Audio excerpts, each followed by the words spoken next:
Gestação da Terra. Robson Pinheiro escreve sob a orientação e influência do espírito Alex Arthur. Neste livro, Arthur aborda a criação da Terra e seu desenvolvimento, sempre sob a direção de Jesus, entidade máxima do planeta, responsável por sua trajetória planetária no universo de Deus. Apoiando-se nos fatos registrados pelas entidades espirituais que cuidam do planeta a serviço de Jesus, mostram a coerência com as descobertas humanas quanto às origens e evolução da Terra enquanto planeta, destinado a abrigar a humanidade recentemente, depois de milhões de anos de evolução geológica, depois vegetal e animal, e finalmente humana.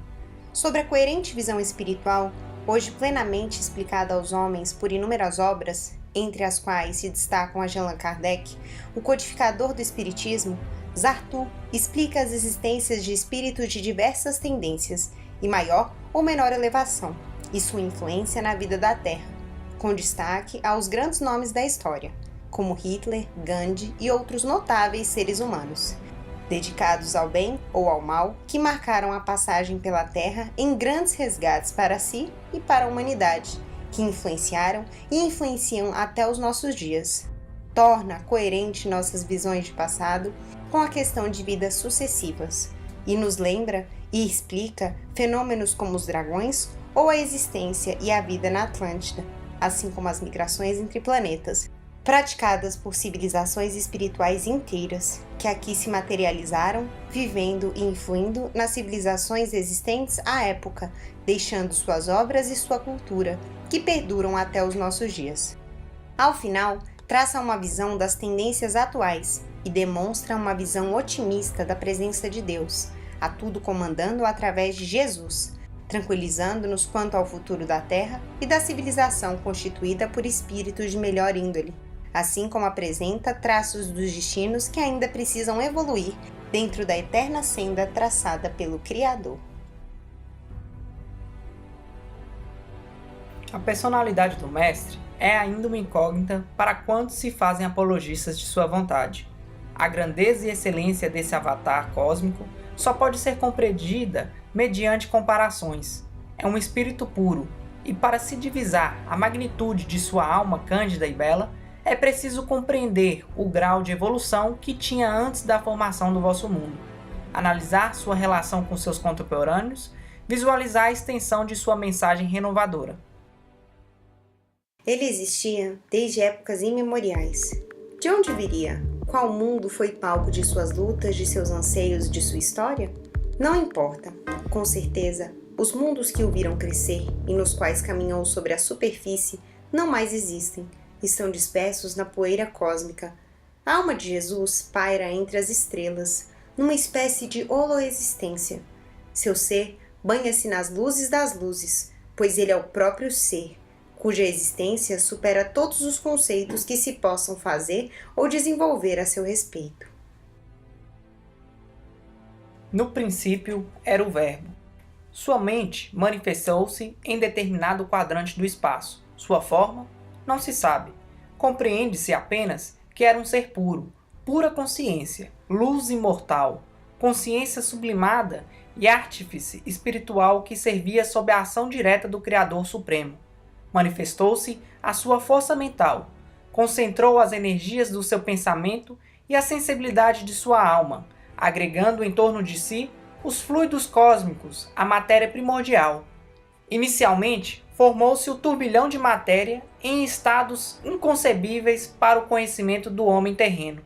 Sua mente fecundou os fluidos que atraía a si, e durante determinado período, na eternidade de sua existência, o turbilhão cósmico condensou-se, nascia a nebulosa solar. Na intimidade de seu ser, projetou as bases da evolução e, juntamente com os espíritos da esfera crística, definiu as leis, as distâncias, a força e a energia. No imenso laboratório da nebulosa solar, desenvolveu os princípios nos quais se basearia a vida ao longo de longos milênios. Intensificou seu pensamento e, com seu conhecimento e poder, derramou-se por inteiro dentro da nebulosa inicial, que, não suportando a pressão da energia mental superior, explodiu, dando origem ao sistema. Do centro desse turbilhão desprenderam-se as partes. Outros turbilhões de massa cósmica foram lançados ao frio profundo do espaço, e aos poucos foram se solidificando, formando o berço das humanidades que abrigariam. Um mundo diferente surgia. Em meio às forças titânicas desencadeadas pela ação de sua mente poderosa, energias imensas eram manipuladas. Ele, como a expressa imagem da divindade, recebia, em meio à matéria escaldante do mundo nascente, o princípio da vida que descia vibratoriamente da mente e do coração do Criador. Em suas mãos foi elaborado o programa evolutivo das mônadas divinas. O caos parecia ser a ordem no mundo nascente. Impossibilitado de abrigar a vida conforme os padrões atuais, o mundo era apenas um organismo pulsante, no turbilhão das forças em explosões de energia. Nessa época remota, ele definia as dimensões da massa planetária. O mundo transformava-se sob a sua orientação em imenso laboratório da vida, que germinava em formas difíceis de conceber, devido à natureza das forças que atuavam à época. Com sua sabedoria, formou a realidade etérica do mundo e, com seu conhecimento, estruturou as formas supradimensionais do planeta nascente. Assistido por outras consciências, trabalhou na matéria extrafísica e nos fluidos em ebulição, as leis que presidiam a evolução em outros planos do novo mundo. Sua alma antevia o gozo indizível de ver o resultado da obra nos milênios que se sucederiam, visualizou o futuro e o despertamento da vida nos vários estágios em que se manifestaria, sentiu a alegria de ser o responsável direto pela evolução do mundo. Seu espírito pairava sobre a superfície das águas. Era o princípio, o primeiro dia do mundo. O planeta estava preparado para receber a fecundação da vida. Desde esse momento sublime na história cósmica, ele concentrou-se na intensidade de seu amor e, irradiando seu pensamento divino, pulverizou com vida o planeta que abria seu útero para a fecundação do espírito.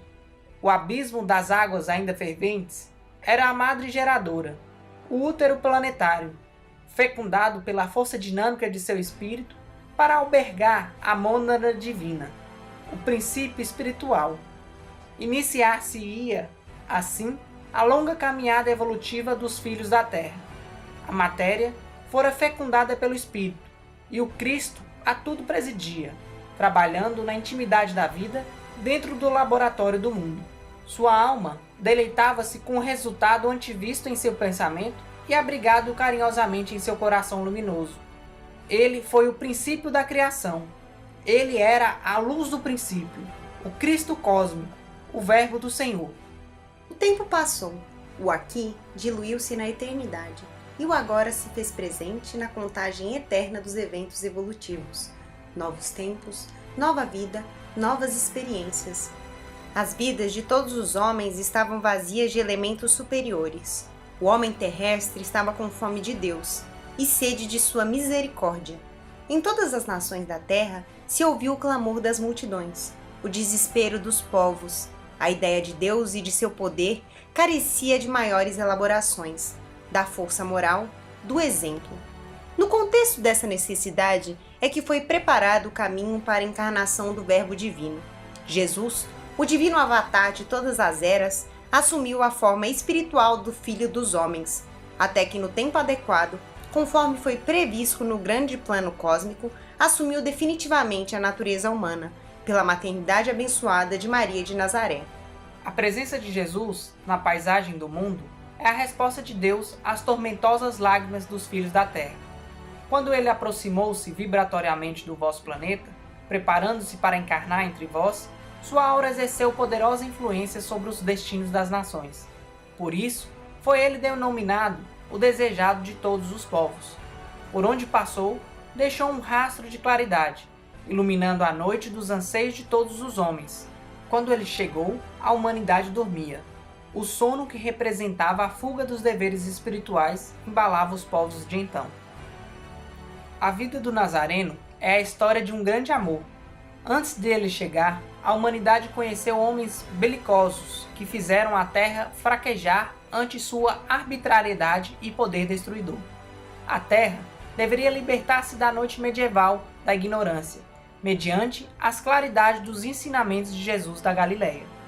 Jesus veio discretamente entre os simples e humildes, disfarçado com as vestes rústicas de um bebê que chorava entre os mugidos dos animais, nas palhas murchas e molhadas de uma manjedoura que fora transformada em trono do sistema solar. Ele foi coroado com o brilho discreto das estrelas do firmamento, que lhe cantavam a gloriosa entrada no panorama terrestre através da porta da simplicidade da descrição. Numa cidade pequena, esquecida entre as montanhas da Palestina, foi visitado por representantes dos poderes e das filosofias do mundo, que se curvaram perante ele, o divino Filho das Estrelas. Somente com o seu choro de criança, conquistou todos os domínios humanos. Com a simplicidade de sua voz infantil, o excelso mestre tocou a maior sonata de amor que os habitantes do mundo puderam um dia ouvir em sua morada de desterro. Sua presença no cenário de vosso mundo se fez caracterizar por uma pleiade de seres da mais alta estirpe espiritual, e representantes de vários mundos felizes da Via Láctea desfilaram na atmosfera terrestre cantando Glória a Deus nas alturas e paz na terra aos homens de boa vontade. Era uma cantata de amor que se fez ouvir nas terras do terceiro planeta, a pátria do exílio, quando uma nova era foi inaugurada sob o sol invicto da doce presença de Jesus. Os mais eminentes historiadores e estudiosos não têm explicação para os momentos de paz que desceram à Terra e produziram um hiato na história das batalhas humanas. Ante a aproximação do celeste mensageiro que encarnava na Terra, o poder das trevas cedia e recuava, pois se via vencido pela força dinâmica de seu amor imortal. Espíritos e homens curvavam-se e silenciavam-se diante da proximidade do menino rei. Encarnando entre os povos de vosso planeta, o Cristo cósmico proporcionou a maior lição de amor, de caridade e de fraternidade que o mundo jamais vira e que jamais esqueceu. Semeou estrelas no coração do mundo, assumindo um corpo físico em tudo semelhante aos dos filhos dos homens, deu a todos os humanos o poder de se transformarem em filhos de Deus. Elevou-se ao infinito com o espírito iluminado pela vitória de sua vida de amor. Depois de sua passagem, a paisagem da Terra transformou-se de tal maneira que os povos e as nações foram aos poucos sendo influenciados pelo seu pensamento elevado e sua mensagem transformadora. Com sua voz, enalteceu a imortalidade e propôs um hino novo de júbilo para inaugurar a nova era da fraternidade. Canhões que antes cuspiam balas, aos poucos foram e estão se transformando em vasos de flores. Não se pode imaginar a história do mundo sem a influência do pensamento de Jesus. O mundo se preparava para ouvir as vozes do infinito e receber a mensagem cristã, abrindo suas portas para a cantata da paz, nas vozes de homens que modificariam para sempre os destinos do mundo. Despontou, sob a influência do Messias, a grandiosidade de Paulo, que desbravou as nações terrenas para serem conquistadas definitivamente pelo poder renovador do Evangelho. Quando os seguidores mais próximos do Mestre retornaram para o país da luz imortal, os homens começaram então a tentativa de macular sua doutrina com filosofias humanas. Entretanto, apesar de todas as investidas das trevas para desfigurar a pureza da mensagem cristã, nada nem ninguém conseguiu embaçar a grandeza e a simplicidade do amai-vos uns aos outros. Mesmo após 2000 anos de história, a humanidade que se diz cristã não lhe compreendeu a grandiosidade do ensinamento de amor. Atualmente, todos os códigos de leis de vossa humanidade sentem, de certa forma, a influência do pensamento cristão. Direitos humanos, direitos da mulher, códigos de conduta, constituições de vossos povos, tudo tem sentido a influência dos ensinos de Jesus. E, embora não vos o percebais direito, a Terra está se transformando lentamente em direção a um futuro melhor. Em breve, o panorama do vosso planeta estará plenamente renovado, pois é a lei do amor, pregada e vivida pelo Cristo, que a transformação moral seja lenta, porém segura, para não compactuar com a violência dos homens. Jesus permanece como farol dos séculos e milênios, apontando o caminho das estrelas para o homem terreno, pois ele é o desejado de todas as nações.